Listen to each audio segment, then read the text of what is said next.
அழிந்து போகிற ஆத்துமாக்கள் ஆண்டவரே ரட்சிப்புக்காய் ஆண்டவரே உம்முடைய நாம மகிமைக்காய் உம்முடைய ராஜ்யம் கட்டப்படுவதற்காய் ஆண்டவரே இந்த காணிக்கையை நீர் ஆசீர்வதித்து தரும்படியாக உம்முடைய பாதப்படியில் நாங்கள் சமர்ப்பிக்கிறோம் அப்பா. துதி கன மகிமை எல்லாம் உமக்கு செலுத்துகிறோம். இயேசுவின் நாமத்தில் ஜெபிக்கிறோம் நல்ல பிதாவே. ஆமென். அறிவிப்புகள். தேவநாமத்துக்கு மகிமையாக இரவு ஜெப கூட்டம் நேற்று இரவு 8:30 முதல் 11 நடந்தேறியது. அநேகர் கலந்து கொண்டதாக நமக்கு மகிமை உண்டாயிட்டும். என்ற பலவீனத்தினால கலந்து கொள்ள முடியவில்லை. பேக் பெயின் மிகவும் இருப்பதனாலே நானே கலந்து கொள்ள முடியவில்லை. ஆராதனை முடிந்ததும் இன்று ஞானஸ்நான வகுப்பு நடைபெறும். ஞானஸ்நான ஆராதனை அடுத்த வாரம் காலை ஆராதனை முடிந்ததும் 11 மணி அளவிலே வொர்ஷிப் சென்டரிலே நடைபெறும். ஆகவே அடுத்த ஞானஸ்நானத்தில் கிளாஸில் அட்டன் பண்ணுகிறவர்கள் அடுத்த வாரம் நீங்கள் வரும்பொழுது மாற்று வஸ்திரங்களோடு ஆயத்தமாக நீங்கள் கடந்து வரும்படி கேட்டுக்கொள்ளப்படுறீர்கள். சனிக்கிழமை காலை உபாச ஜெப கூட்டம் நாளை காலை 10 முதல் பகல் 1 மணி வரைக்கும் சென்ட் மேத்யூ ஹாலிலே நடைபெறும். விடுமுறையில் இருக்கும் சகோதரர்கள் கலந்து கொள்ளும்படி கேட்டுக்கொள்ளப்படுறீர்கள். டாப்டி பைபிள் கோர்ஸ் நாளை மாலை முதல் வழக்கமாக நடைபெறும் இடத்துல ஆரம்பமாகும். திங்கள் மாலை 6:30, திங்கட்கிழமை மாலை 8:30 முதல் 10 வரைக்கும் இதே ஹாலிலே நடைபெறும். இந்த வார திங்கள் தியான தலைப்பு living according to God's will, தெய்வ சித்தத்தின்படி ஜீவிப்பது என்பதாக இருக்கும். அடுத்த வார காலை ஆராதனை முடிந்ததும் சகோதரர் கூட்டம் மேலே உள்ள சென்ட் ஜான் ஹாலிலும் சகோதரிகள் கூட்டம் சகோதரர் பாஸ்கருடைய இல்லத்திலும் நடைபெறும். அடுத்த வாரம் டீன் சர்ச் நடைபெறும். ஆகவே டீன் பிள்ளைகள் கலந்து கொள்ளும்படி கேட்டுக்கொள்ளப்படுகிறீர்கள். சிறுபிள்ளைகளுக்கான ஸ்கிரிப்சர் கிளாஸ் 4வது வாரம் முதல் 27ஆம் தேதி முதல் ஆரம்பமாகும். ஏனென்றால் நடுவில் டாப்டி தேர்வெல்லாம் இருப்பதனால 4வது வாரத்திலிருந்து ஆரம்பமாகும். அக்டோபரில் அவளுக்கு தேர்வு நடைபெறும். ஏற்கனவே இது அறிவிக்கப்பட்டுள்ளது. பைபிள் குவிஸ் தேர்வு 3வது வாரம் 20ஆம் தேதி வெள்ளிக்கிழமை காலை ஆராதனை முடிந்ததும் மேலே உள்ள ஹால்களிலே நடைபெறும். பைபிள் குவிஸின் ஒரு 120 கேள்விகள் கொண்ட ஒரு மாடல் கொஸ்டின் சாஃப்ட் காப்பி சிடிக்கள் சிடி கவுண்டரில் உண்டு. மற்ற சில ஹார்ட் காப்பீஸ் உண்டு. தேவைப்படுவோர் நீங்கள் வாங்கி பயனடையும்படி கேட்டுக்கொள்ளப்பட்டீர்கள். உதவி போதகர் பால்சாமி அவர்களுக்கு ஜபத்தில் நாம் ஜபித்த பிராரம் மகனுக்கு தேவன் அருமையாக ஒரு பெண் குழந்தையை கொடுத்திருக்கிறார். சுகப்பிரசத்துக்காக ஜபித்த ஒவ்வொருக்கும் தன்னுடைய நன்றியை அவள் தெரிவிக்கும்படி சொன்னார்கள். கர்த்ததாமே குழந்தையும் அந்த குடும்பத்தையும் ஆஸ்வதிப்பாராக. ஜப சுற்றறிக்கை ஆயத்தமாக உள்ளது.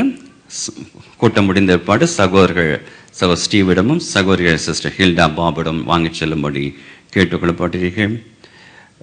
அறிவித்தபடி 23ஆம் தேதி திங்கட்கிழமை ஃபேமிலி சிங் சாங் குடும்ப பாடல் ஆராதனை ஒழுங்கு செய்யப்பட்டுள்ளது. தம்பதிகளாக இருக்கிறவர்கள் மற்றும் குடும்பமாக கணவன் மனைவி பிள்ளைகள் மற்றும் தனியாக உள்ள சகோதரிகள் இதை கலந்து கொண்டு தேவநாமத்துக்கு பாடல்களை பாடலாம் அல்லது படிக்கலாம். அதனால குரலை தேவன் பார்ப்பதில்லை, கர்த்தர் நாமத்தை மகிமைப்படுத்துவதை தான் பார்க்கிறார். அப்படித்தானே ராஜா?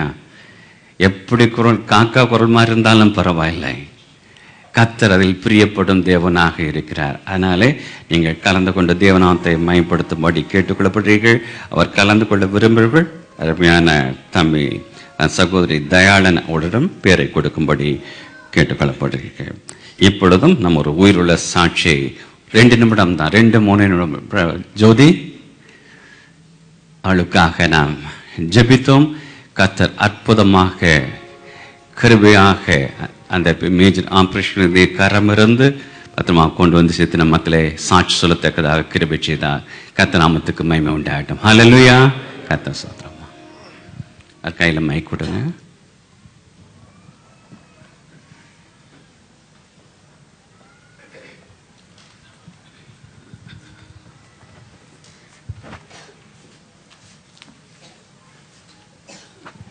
அல்லேலூயா, அல்லேலூயா. கர்த்தருடைய பரிசுத்த நாமத்துக்கு மகிமை உண்டாவதாக. நான் ஒன்றும் புதிய ஆள் இல்லை. சபைக்கு ஒரு மூப்பராக இருந்து இந்த வயதான காலத்தில் மீண்டுமாக வந்து நான் உங்களோடு இணைந்து உங்களுடைய முகத்துகளை எல்லாம் பார்க்கும்போது எனக்கு மிகவும் சந்தோஷமும் வேதனையும் பின்ன கண்ணீரில் தண்ணீரும் வருவது வந்து கொண்டு இருக்கிறது. காரணம், நான் போன பொழுது திரும்பி வருவனோ வரமாட்டனோ என்று ஒரு குறிக்கோளில் நான் சென்றேன். நான் இருந்ததில் கர்த்தர் உயிரோடு என்னை காப்பாற்றி மீண்டும் உங்களுடைய மத்தியிலே கொண்டு வந்து சேர்த்தார். அதற்காக நாங்கள் கர்த்தருடைய மகிமைப்படுத்துகிறோம்.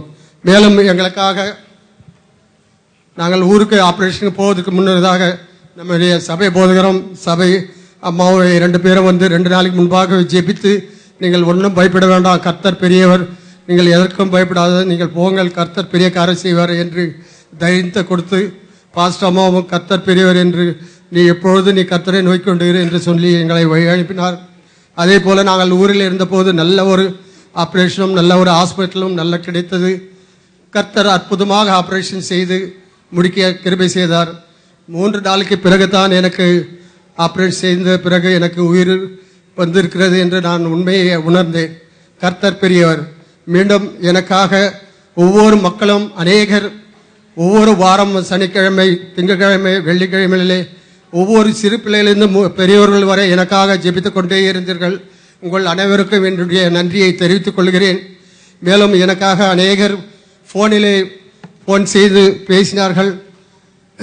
அவர்கள் பேர் கொஞ்சம் தான், அதை மாத்திரம் நான் வாசித்து விடுகிறேன்.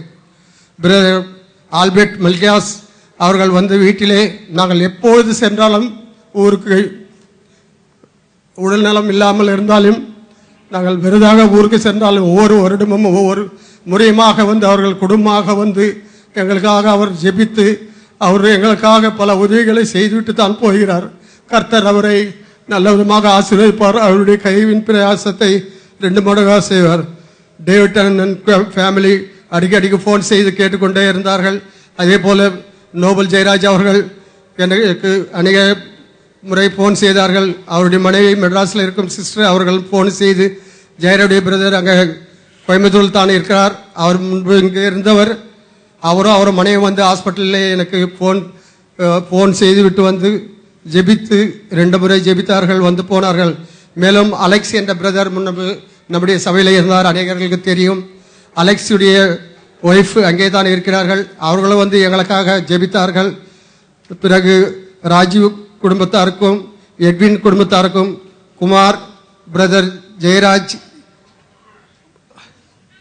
இன்னும் அநேகர் ஜெபித்தார்கள், ஃபோன் செய்தார்கள். எனக்காக ஜெபித்த ஒவ்வொருவருக்கும் இன்னும் நிறைய பேர் இருக்கிறது, வாசிப்பதற்கு இடையில. காரணம் ஐயா அவர்கள் 2 நிமிடம் இல்லை 3 நிமிடம் என்று சொன்னார், அதனாலே வாசிப்பதற்கு எனக்கு டைம் இல்லை. விஸ்லின், பிரான்சிஸ், சகாராஜ், பிரதர் வில்லியம், தயாளன் அவர்கள் எல்லாரும் என்னை அடிக்கடி ஃபோன் செய்து கேட்டுக்கொண்டேர்கள். பிரதர் பாபும் 2 முறை 3 முறை ஃபோன் செய்து கேட்டுக்கொண்டே இருந்தார்.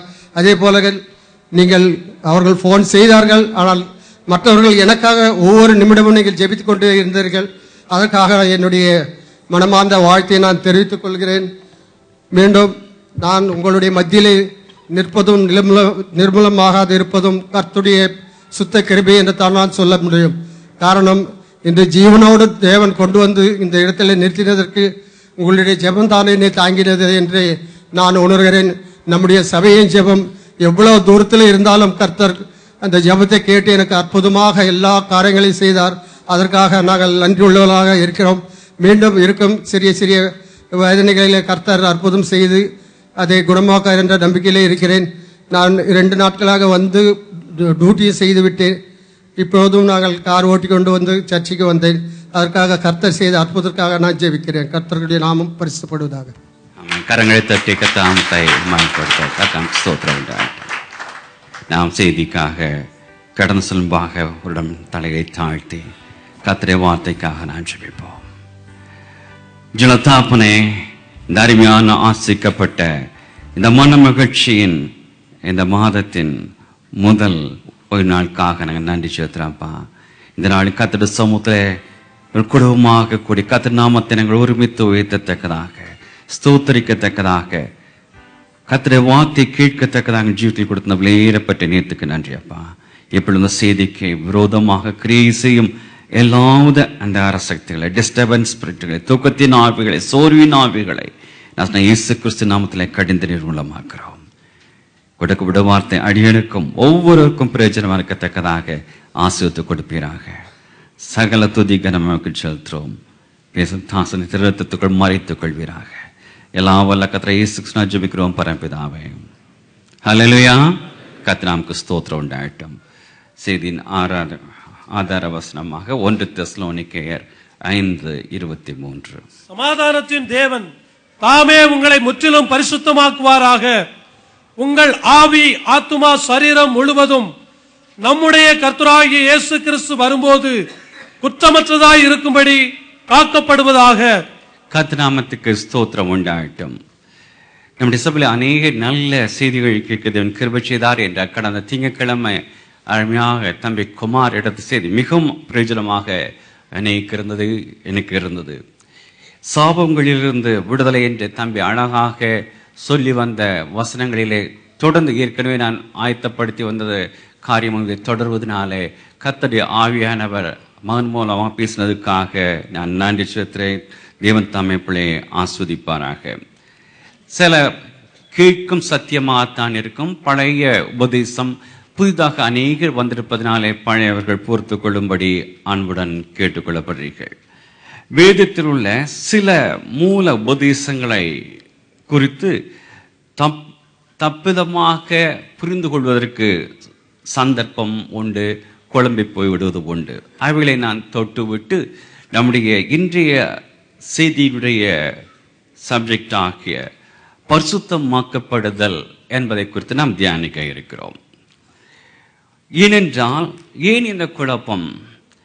காரணம், வேதத்தின் அடிப்படையாக நாம் தியானிக்க தவறிவிடுவதும், நாம் பிறந்து வளர்ந்த பாரம்பரிய போதனைகள் நம் உள்ளத்தில் நிறைந்திருப்பதினாலும் சத்தியத்தை அநேக நேரத்தில் நாம் ஆழமாக அறிந்து கொள்ள தவறிவிடுகிறோம். அவைகளில் சிலவற்றை சொல்லிவிட்டு நான் கடந்து செல்ல விரும்புகிறேன். ஞானஸ்நானம், இதில் ஆரம்பத்திலேயே குழப்பம். ஞானஸ்நானம் மற்ற மதத்திலிருந்து வந்த மதஸ்தர்களுக்குத்தான், பாரம்பரிய கிறிஸ்தவ சபையிலிருந்து வந்தவர்களுக்கு தேவையில்லை என்று சொல்வர்கள் உண்டு.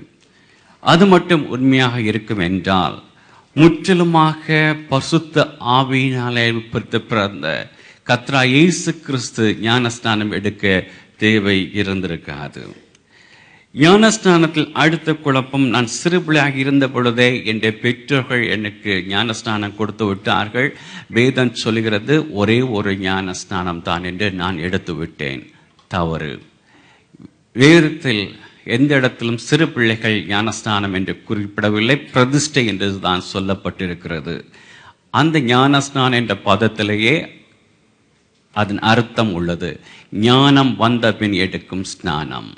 எது பாவம் எது நீதி என்று அறிந்து எடுக்கும் ஒரு ஸ்நானம். ஞானஸ்நானத்தின் அடுத்த குழப்பம், தெளித்தல் ஞானஸ்நானமா மூழ்கி ஞானஸ்நானமா? வேதத்தில் எங்கும் தெளித்தல் ஞானஸ்நானத்தை பற்றி குறிப்பிடப்படவில்லை. மேலும் ஞானஸ்நானம் என்றால் ஆங்கிலத்தில் பேப்டிசம். பேப்டிசம் என்ற சொல் பேப்டிசோ என்ற கிரேக்க சொல்லிலிருந்து மருவி வந்தது. பேப்டிசோ என்றால் இமர்சன் ஆப்ஜெக்ட் என்ற வாட்டர், ஒரு பொருளை தண்ணீரில் அமுக்கு என்பதாகும்.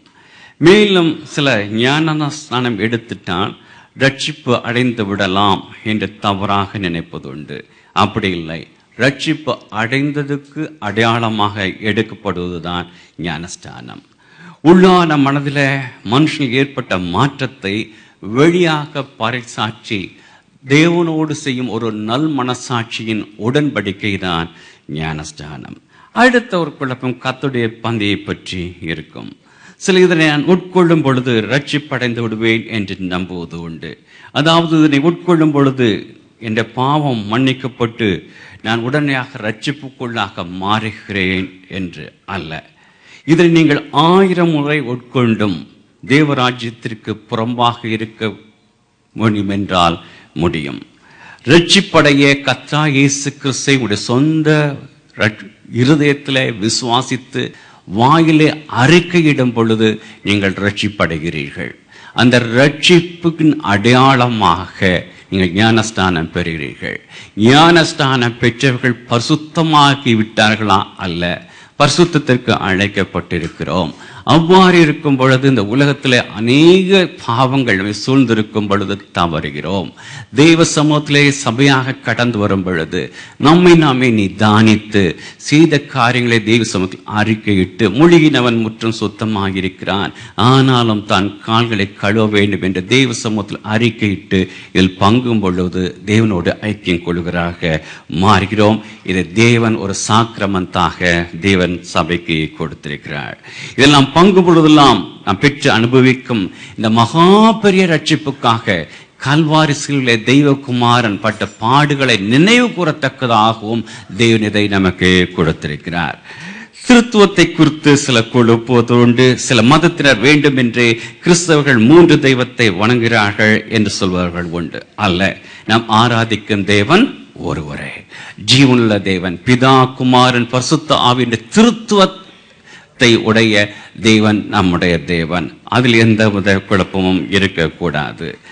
இந்த திருத்துவ தேவன் வெளிப்பட்டதை வேதத்தில் சொல்ல முடியுமா என்றால் சொல்ல முடியும். மத்தேயு 3:16 முதல் 17 நீங்க வீட்டில் சென்று வாசித்து பாருங்கள். இயேசு ஞான ஸ்நானம் பெற்று ஜலத்திலிருந்து கரையேறின உடனே இதோ வானம் அவருக்கு திறக்கப்பட்டது, தேவ ஆவியானவர் புறாவை போல் இறங்கி தமிழ் வருகிறதை கண்டார்.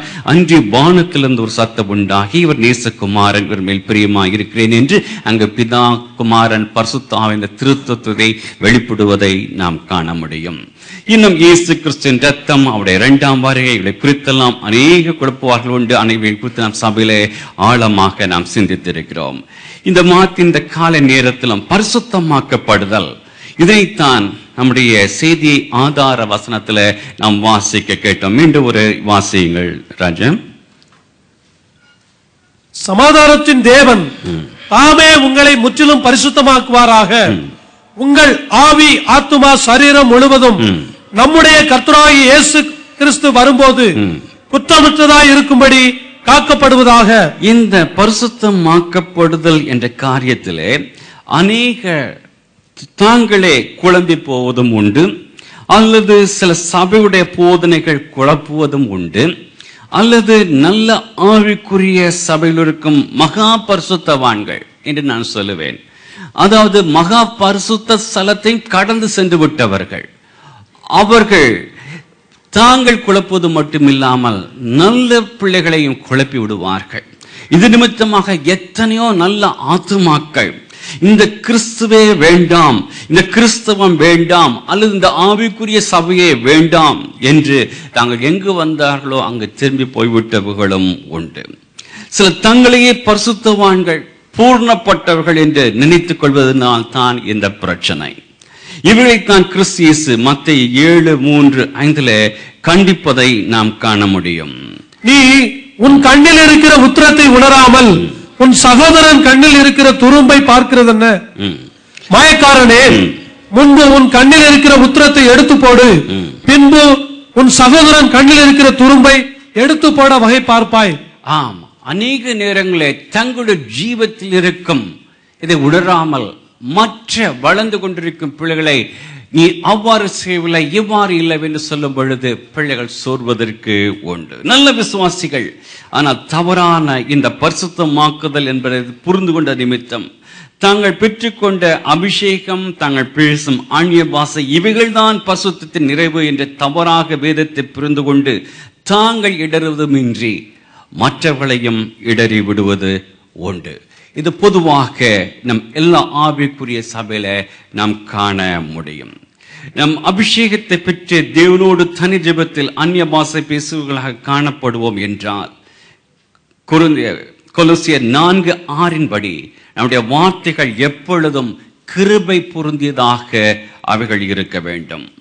பழையவைகள் ஒழிந்தன, எல்லாம் புதிதாய் என்ற வார்த்தையை அநேகர் தவறாக புரிந்து கொள்கிறார்கள். இனி தங்களை பாவமே தாக்காது, தாங்கள் இனிமே பாவமே செய்ய மாட்டோம் என்று நினைத்து விடுவது உண்டு. நம் வேதம் எங்குமே இப்படி சொல்லவில்லை, குறிப்பிடவில்லை. நம்ம பாவம் இல்லை என்று சொல்லுவோம் என்றால் நம்மை நாமே வஞ்சிக்கிறதாக காணப்படுவோம் என்றுதான் வேதம் எச்சரிக்கின்றது. இவ்வுலகத்தில் நாம் சுவாசிக்கும் கடைசி மூச்சு இருக்கும் வரைக்கும் நமக்கும் உலகத்திற்கும், நமக்கும் நம்முடைய மாம்சத்திற்கும், நமக்கும் பாவத்திற்கும் போராட்டம் உண்டு உண்டு உண்டு என்றுதான் நம்முடைய பரிசுத்த வேதம் எச்சரிக்கிறது. அழகாக பவுல்